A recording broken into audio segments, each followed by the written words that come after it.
जुलूस निकाला।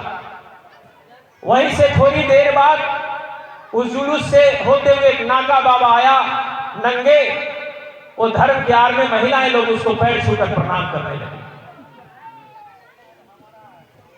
तो महिलाओं को भारत के ब्राह्मणों ने दोहरी गुलाम बनाया। ब्राह्मणों के गुलाम तो है ही, अपने घर के पुरुषों के भी गुलाम है। क्यों? ब्राह्मण जानते थे, इतने संपन्न थे कि समुद्र के अंदर चलने वाली जहाज हमारा हुआ करता था। आज एक काठ का नाव तक भी नहीं दिखता है। जब तूफान आता था तो लोगों के असियाने उड़ जाया करते थे। तुम्हारे पुरखे नाव चलाने का काम करते थे और इस पार से उस पार लोगों को जिंदगी का पार लगाते थे। आज हम भूल गए इस बात को, हम अपने इतिहास को भूल गए। आज जरूरत है अपने इतिहास को आत्मसात करने का। हम जिस समाज में पैदा लिए उसी समाज में वीरांगना फूलन देवी पैदा ली। आज जो लोग तथाकथित हिंदूवादी विचारधारा को हमारे ऊपर थोप दिया, फूलन देवी जब 4 साल जंगलों में रहे विचारों को दफन किया दुश्मनों ने, और बदले में वो अपनी थोपी हुई संस्कृति हमारे ऊपर लाद दिया। आज हम उसको ढो रहे हैं। आज जब हम अपने बाप को बाप कह रहे हैं, उनको दर्द हो रहा है। उनको दर्द हो रहा है उन लोगों को जिनकी संस्कृति आज हमारे ऊपर थोपी गई। तो हमारी मूल संस्कृति क्या है? हम इस देश में सिंधु घाटी सभ्यता के निर्माता है। हमने बड़ी बड़ी इमारतें बनाई। आज जो टाटा और बिरला के पास, आज जो अडानी और अंबानी के पास जो जहाज है, स्टीमर जहाज, दोस्त वो लोग हैं जो दुश्मन के साजिश को आपको बता रहे हैं, वो आपके दोस्त हैं। आज हम इस गांव में क्यों आए? ताकि बाबा साहब अम्बेडकर को और बुद्ध को मानने वाले लोगों से अगर ये बात पूछते हैं तो हम अपनी बात बताते हैं। जब बाबा साहब अम्बेडकर कोलंबिया विश्वविद्यालय में पढ़ाई कर रहे थे तो विश्वविद्यालय में जब गए तो लाइब्रेरी पर 2 पंक्ति लिखा हुआ था। वो पहली पंक्ति थी कि इस धरती पर महापुरुष पैदा लेते हैं और अमर हो जाते हैं। बाबा साहब अम्बेडकर ने पेन निकाला। उस निषाद की बस्ती में कहा जाता है कि कोयले की खान से हीरा निकलता है। हम निषाद की उन बस्ती में से है जो हम पूरा भारत घूमने के बाद, पूरे बिहार के सभी जगह घूमने के बाद मुझे ऐसा लगा कि निषाद का वो बस्ती सबसे ज्यादा एजुकेटेड बस्ती। उसी गांव में आज अरविंद जी जो BSNL में लेखापाल अधिकारी है, उस निवासी सांस्कृतिक मंच के बैनर तले इनकी विवाह हुई थी और भारतीय निवासी सांस्कृतिक मंच के राष्ट्रीय अध्यक्ष मानव शिवाजी राय साहब इनकी विवाह को जकरा संपन्न कराए थे और मुजफ्फरपुर से हैं। मैं आपसे आग्रह करूंगा अपने समाज को आप दिशा देते हैं।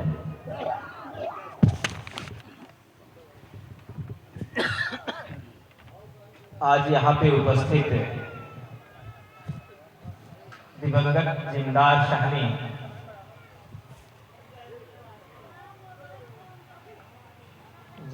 शाहनी है, मुझे लगा जमींदार शाहनी। निषाद लोग तो जमींदार 2500 साल से है ही नहीं, तो अभी कहाँ से जमींदार होंगे। जिमदार शाहनी जी दिवंगत हो चुके हैं। हम आज उनके दिवंगत होने उपरांत आज हम लोग श्रद्धांजलि कार्यक्रम यहाँ पर उपस्थित हुए हैं। ये कार्यक्रम थोड़ा सा आप लोगों को डिफरेंट लग रहा होगा क्योंकि ये निषादों की बस्ती है, यादव लोग हैं और भी कई जातियां जिन्हें हम लोग देश के मूल निवासी बहुजन समाज कहते हैं। उस समाज के बीच में हम जिन विचारों को स्थापित करना चाहते हैं, ये विचार कोई नई नहीं है, बल्कि ये विचार बहुत पुरानी है। और वैशाली जहाँ पर बुद्ध के विचार पूरी दुनिया में और दुनिया के वो सारे विकसित देश जो बुद्ध के तरफ चल रहे हैं, तो इन्हीं विचारों की वजह से जिन विचारों पर हम लोग चलना चाहते हैं। कल हमारी बात शिवाजी राय जी से हो रही थी।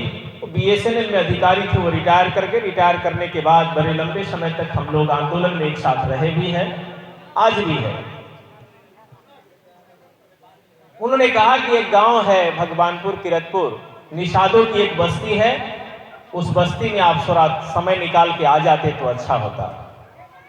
मुझे ना कहना अच्छा नहीं लगा, क्योंकि उन्होंने ही मेरी शादी करवाई थी। 17 साल पहले शिवाजी राय, जीवनेश्वर रजक, ज्योतिनाथ कुशवाहा और डॉक्टर ललन भगत, ये सभी लोग बामसेट में थे और इन लोगों ने ही मूल निवासी पद्धति से हमारी शादी करवाए थे।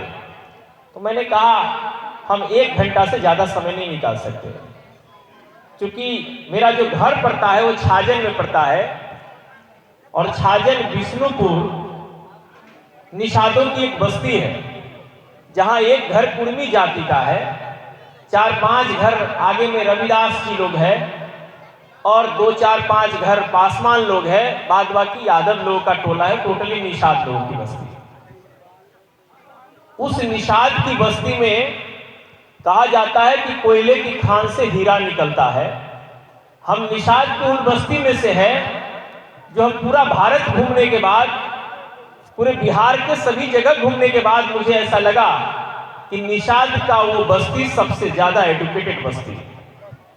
उसी गांव में आज अरविंद जी जो BSNL में लेखापाल अधिकारी है, उसी गांव से, उसी गांव में रेलवे में इंजीनियर है, उसी गांव में प्रोफेसर है, उसी गांव में माइंस में इंजीनियर है, उसी गांव में कस्टम के इंस्पेक्टर है, उसी गांव में स्वास्थ्य विभाग में है, उसी गांव की हमारी वाइफ आज डॉक्टर है,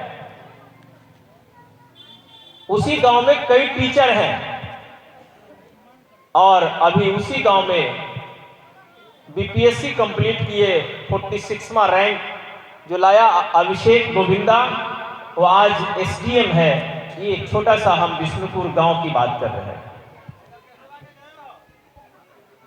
उस गांव से आज बगल के गांव में प्रेरणा मिल रहा है कि ये सब कुछ कैसे हुआ, और उस गांव में कोई भी पाखंड नहीं करता है।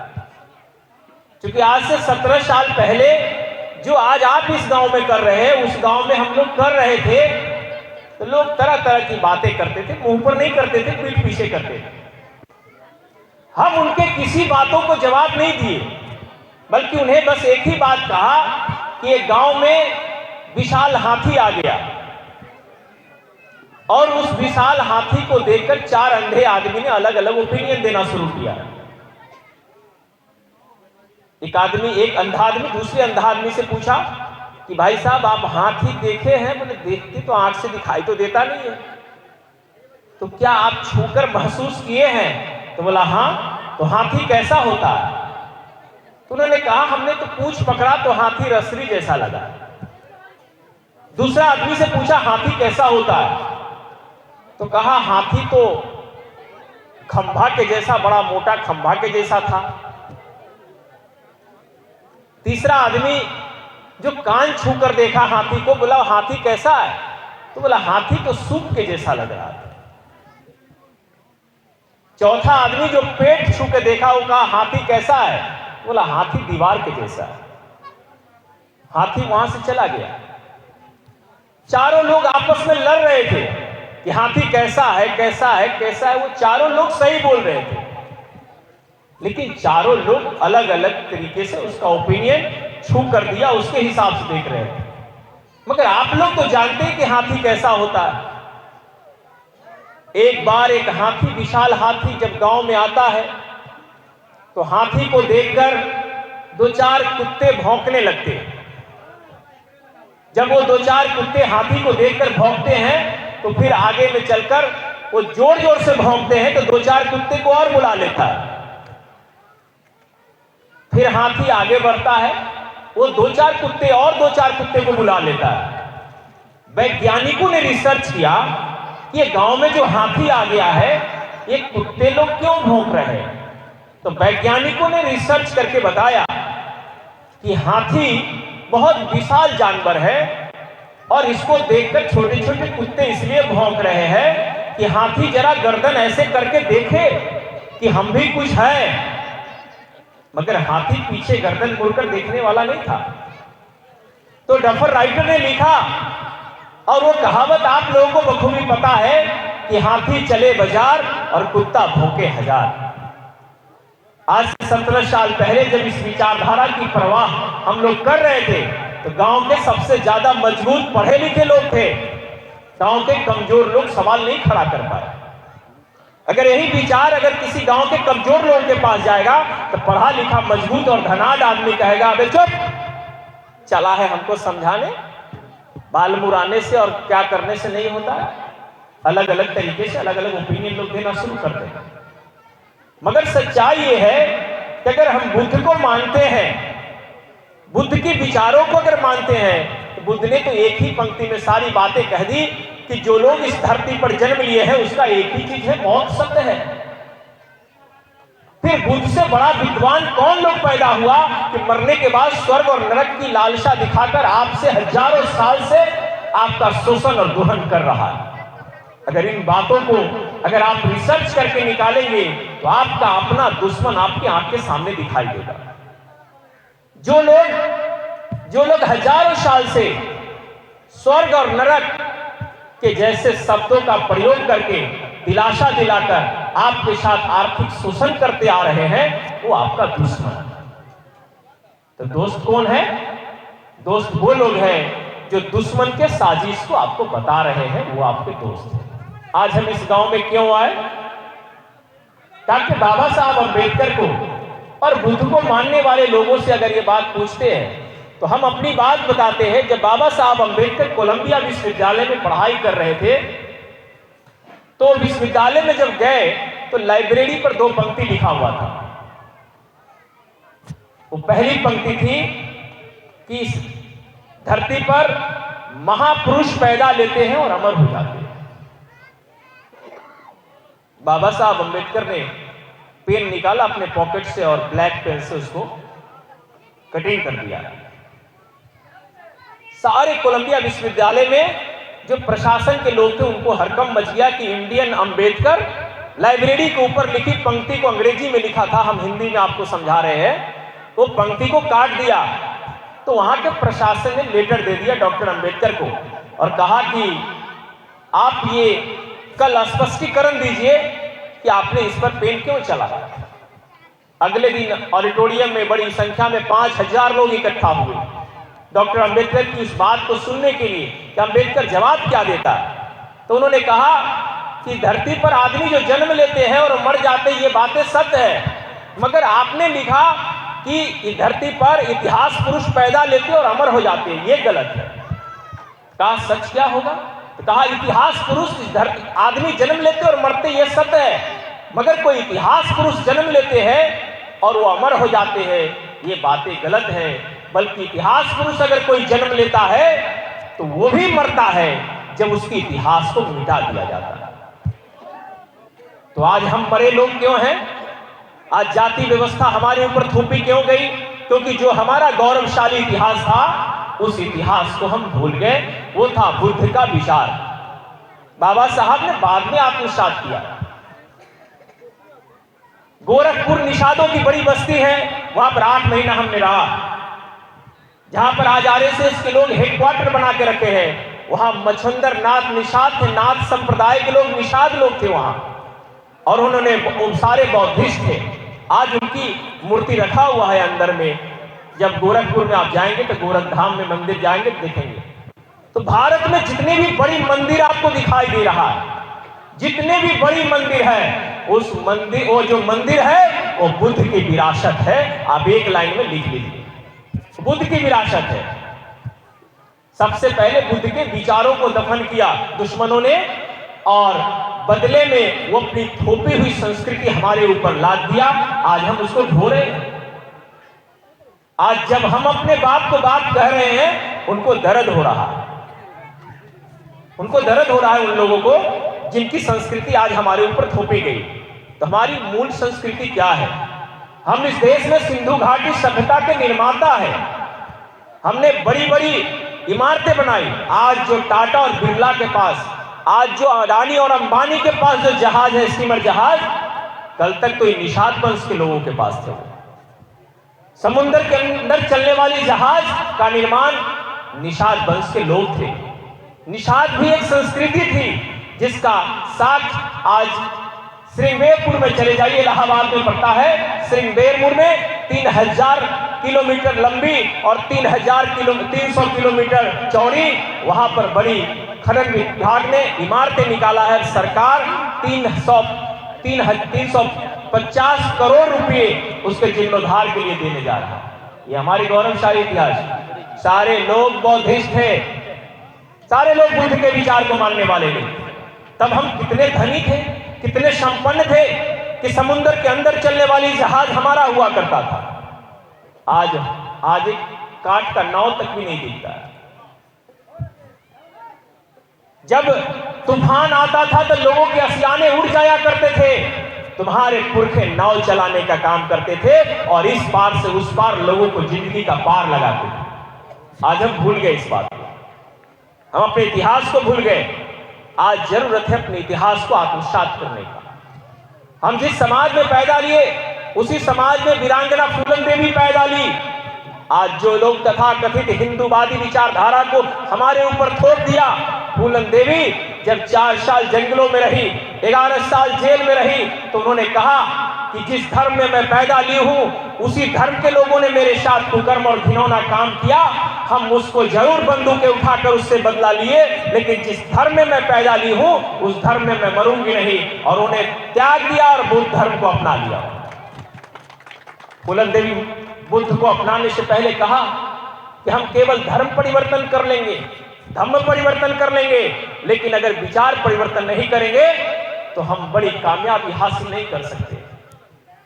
आज उत्तर प्रदेश में कमोबेश जो वहां के निषाद वंश के लोग हैं, आज धीरे धीरे बौद्धिस्ट होते जा रहे हैं। बिहार के लोग, उनके अंदर एक अकरन है, उन्हें ये लगता है ये दलित लोग बौद्ध धर्म अपनाते हैं, ये शेड्यूल कास्ट के लोग अपनाते हैं, इनका पानी नहीं चलता था, इन्हें पानी चलने के लिए इन्होंने बौद्ध धर्म अपनाया। मगर सच्चाई ये है कि इसके निषाद वंश के जो लोग थे, वो इतिहास कहता है कि वो बौद्धिस्ट थे। बुद्ध ने क्या कहा कि अगर आपके पास दुख है तो दुख का कारण होगा। अगर आपके पास दुख है तो दुख का कारण होगा, और दुख का कारण अगर पता चल जाए तो इस धरती पर का सर्वश्रेष्ठ प्राणी मनुष्य उसका निवारण कर सकता है। तो काहे को भगवान, किस लिए भगवान, किस लिए देवी देवता? तो साथियों, हमें इस बात को गहराई से समझने की जरूरत है। और हम एक तो कांड करते हैं, उसमें कर्म कांड करते हैं, कर्म कांड के नाम पर जो हजारों साल से हमारे ऊपर जो अलग अलग तरीके से जन्म से लेकर मृत्यु तक का जो भी संस्कार ब्राह्मणिकल व्यवस्था से होता है, ब्राह्मणों के द्वारा जो संस्कार किए जाते हैं, उसमें हमारा आर्थिक शोषण होता है, और सबसे बड़ा जो शोषण होता है वो मानसिक शोषण होता है। अंग्रेज इस देश में थे तो उन्होंने बहुत सारी चीजों की हमें आजादी दी थी, शिक्षा की आजादी थी। अंग्रेजों के समय हम शिक्षित हो रहे थे, कलकत्ता के अंदर, मद्रास के अंदर, बॉम्बे के अंदर विश्वविद्यालय थे, लेकिन ब्राह्मणों की जो व्यवस्था थी उसके अंदर यहाँ पर शूद्र और निषूद्रों को पढ़ने का अधिकार नहीं था। जब पढ़ेगा ही नहीं तो इतिहास जानेगा कहां से? तो जो पढ़ने का अधिकार नहीं था, तो पढ़ने का अधिकार सबसे पहले इस देश में राष्ट्रपिता ज्योतिराव फूले और माता सावित्रीबाई फूले ने इस देश के बहुजन समाज के लोगों को दिया।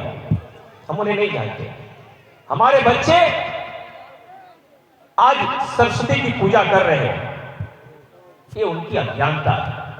पढ़े लिखे लोगों को ज्ञान का प्रवाह करना चाहिए। आज हमारे गांव से जो पढ़ लिख के अधिकारी बन गए, अभी अपने काम पर लग गए, संडे के संडे काम पर लगते। तो आज के डेट में अगर हम लोग यहाँ पर इकट्ठे हुए हैं तो बस इसी के लिए इकट्ठा हुए हैं कि हम आए हैं आपके मनोबल को बढ़ाने के लिए। हम आपके मनोबल को बढ़ाने के लिए आए, क्योंकि जो काम आज आप कर रहे हैं, 17 साल पहले ये काम जब हम कर रहे थे तो क्या किया, वहां कुछ लोग ब्राह्मण लोग थे हमारे गांव में, वो ब्राह्मण लोगों ने कहा कि ये एरिया जो है का वातावरण दूषित हो गया है। तो उस गांव में सब एक पागल रविदास था, उसको 51,000 रुपये चंदा दिया और कहा कि और रसीद छपवा देते तो चंदा वसूलो और इस एरिया में एक महायज्ञ करवाओ। और एक रविदास आदमी ने वहां पर बड़ा यज्ञ का आयोजन कर दिया। हुमन हो रहा था, बड़ा मेला लगा हुआ था, झूला उला भी लगा था। तो मुझे पता चला कि मेरे गांव में यज्ञ हो रहा है, तो हम गए वहां देखने। तो बहुत सारे लोग इस बात को समझ नहीं पाए, लेकिन हम जाते ही समझ गए कि ये करने वाले कौन है, इसके पीछे के लोग कौन है। चंदा देकर करवा दिया और कहा यहाँ का वातावरण दूषित हो गया है, हम यहाँ से चले जाएंगे। हम लोग, कई लोग आएंगे 2, 4, 5 दिन के बाद प्रोपगंडा करेंगे पड़ोस में, इधर से उधर से। देखिएगा सपना में आएगा इनके बावजूद चिनौटी खैनी मांगेगा। अगर खैनी खाते थे, चिनौटी रखते रहते तो मांगेगा। ये तो कोई दान पुण्य नहीं किया, इनकी आत्मा की शांति तो मिलेगा नहीं। ये डर पैदा करता है। हमारे बहुजन समाज के लोग, जो अशिक्षित लोग हैं, जो अनपढ़े लिखे हैं या पढ़े लिखे भी साइंटिफिक तरीके को नहीं अपनाए हैं, वो डर जाते हैं और डर कर उनकी व्यवस्था को मान लेते हैं। गुलामी क्या है? ये डर के वजह से जो व्यवस्था आपने मान लिया वही तो गुलामी है। आज की जो ब्राह्मणों की गुलामी है, वो ब्राह्मणों की गुलामी मल्टी फोल्डर गुलामी है। इन्होंने हमें राजनीतिक तौर पे गुलाम बनाया, इसकी चर्चा हम यहां नहीं करेंगे। इन्होंने हमें शैक्षणिक तौर पे गुलाम बनाया, इसकी चर्चा यहां नहीं करेंगे। इन्होंने हमें सामाजिक तौर पे गुलाम बनाया, इसकी चर्चा कमोबेश होगा। इन्होंने हमें धार्मिक तौर पे गुलाम बना दिया, ये सबसे बड़ी गुलामी है। भारत के अंदर राजनीतिक जागृति कम और धार्मिक जागृति सबसे ज्यादा है, सबसे ज्यादा है। भारत के अंदर धार्मिक जागृति सबसे ज्यादा है। मध्य प्रदेश में महिलाएं लोग एक प्रोटेस्ट निकाला, ये जो दुकान में ब्रेस्ट टाई लगा कि महिलाओं को आगे रखा जाता है और वहां बेचने वाले जो दुकानदार लोग थे उसके खिलाफ में महिलाएं लोग प्रोटेस्ट निकाली कि इस तरह का अंग प्रदर्शन करने वाले तस्वीरों को बंद कर दिया जाए। 200-250 महिलाओं ने जुलूस निकाला। वहीं से थोड़ी देर बाद उस जुलूस से होते हुए एक नाका बाबा आया नंगे, वो धर्म के आड़ में महिलाएं लोग उसको पैर छूकर प्रणाम करने लगी। तो महिलाओं को भारत के ब्राह्मणों ने दोहरी गुलाम बनाया। ब्राह्मणों के गुलाम तो है ही, अपने घर के पुरुषों के भी गुलाम है। क्यों? ब्राह्मण जानते थे कि पुरुषों से 8 गुना अधिक महिलाओं के अंदर काम करने की क्षमता है। अगर इन्हें गुलाम बना दिया जाएगा तो हम दीर्घायु गुलाम बना सकते हैं। महिलाएं बच्चे पैदा करती है, 9 महीने पुरुषों का, 9 महीने तक।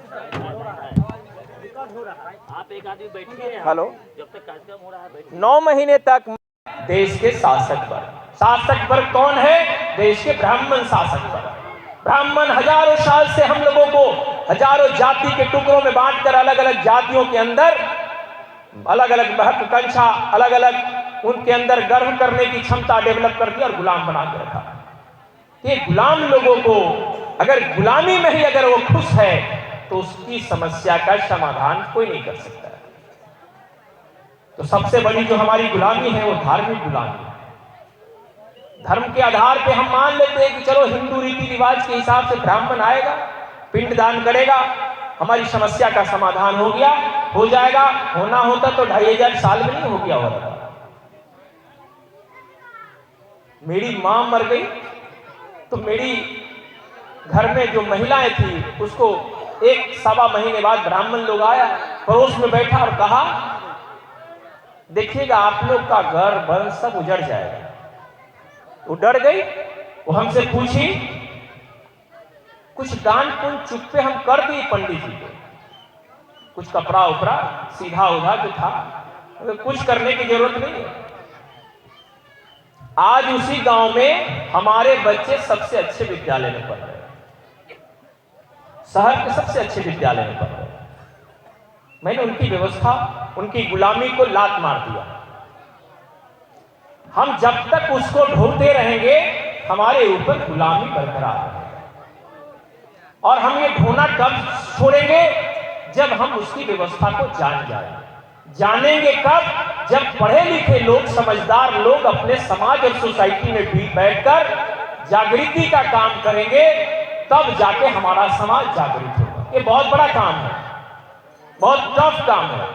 आज के डेट में जो थोड़ा बहुत पढ़े लिखे लोग हैं, थोड़ा बहुत समझदार लोग हैं, नौकरी पेशा में चले गए, वो अपने आप को ऊंची जाति के हिसाब से अपने जीवन को फॉलो कर रहे हैं, उसके रेंज में आना चाहते हैं। अरे गुलाम का रेंज अलग होता है, आजाद का अलग रेंज होता है। आप उसको फॉलो करेंगे, 7 जन्म में कभी आप उसके जैसा नहीं होंगे।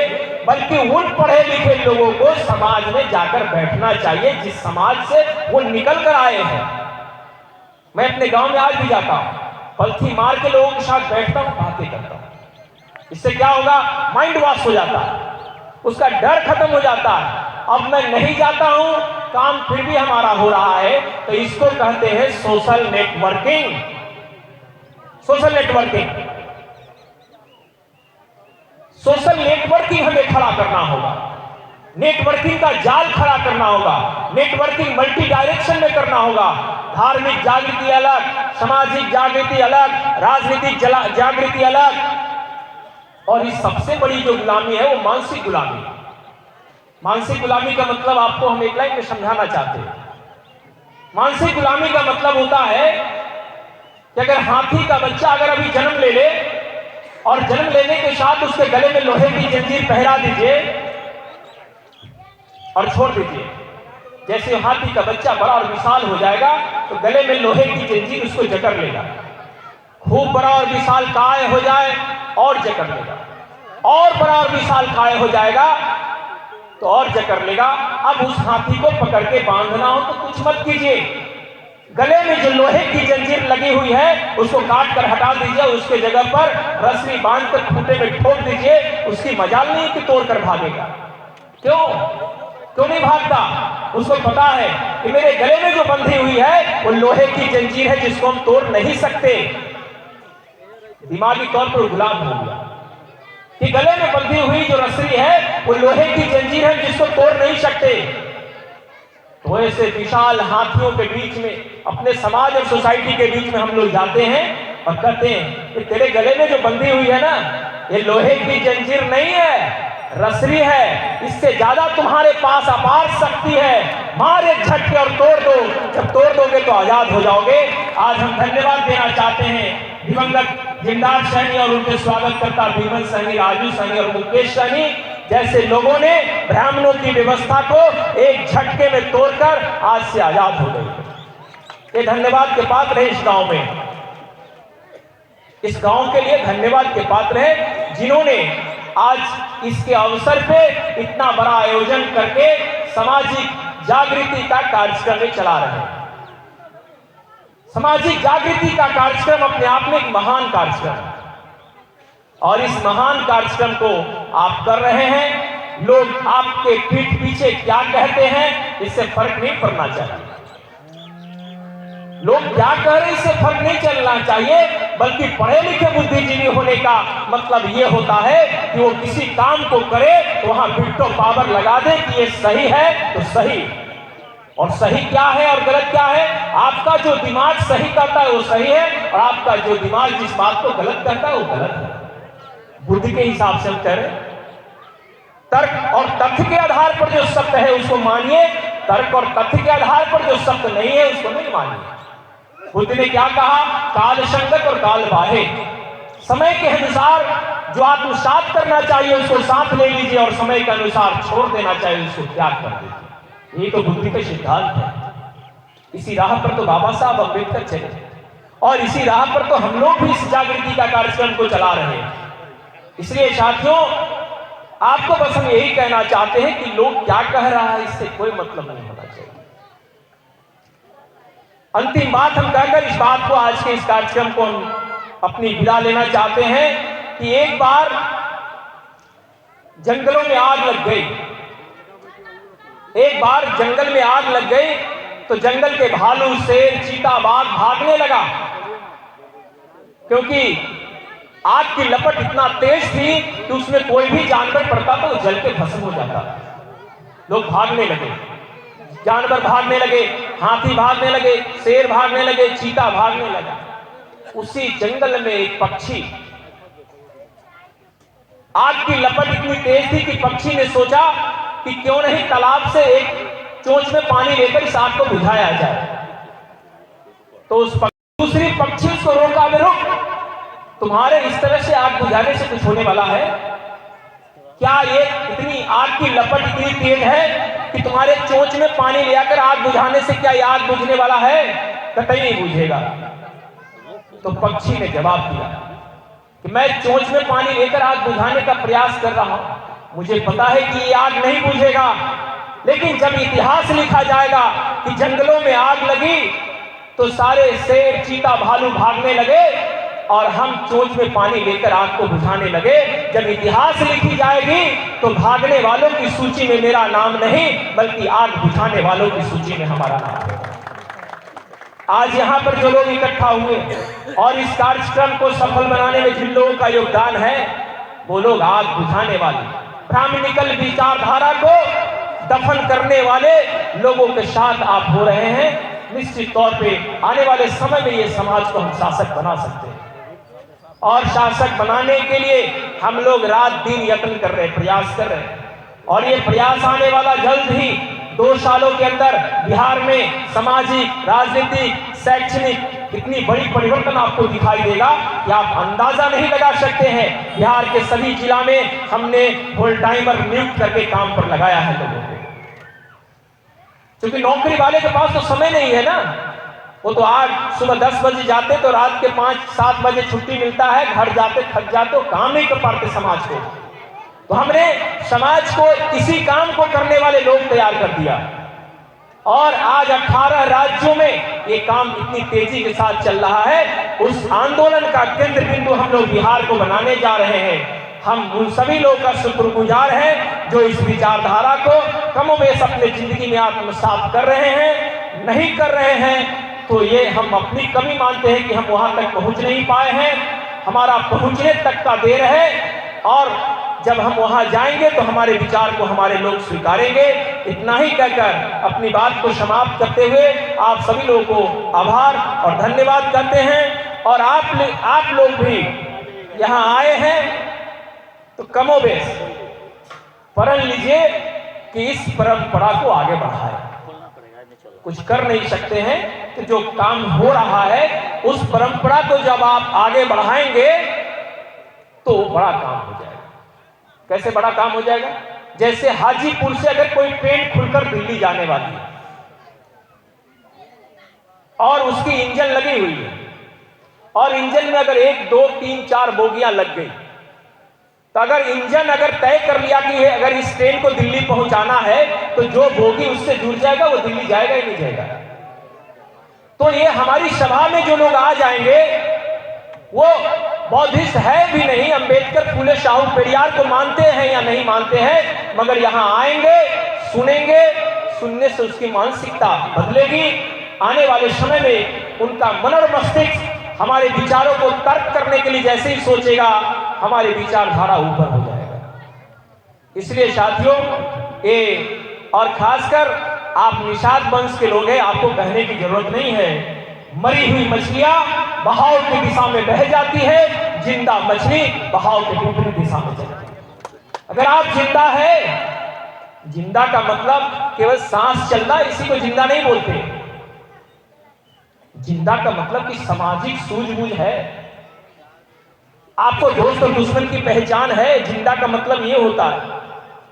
अगर ये चीजें नहीं है तो आप जिंदा है मगर मरे हुए जिंदा है।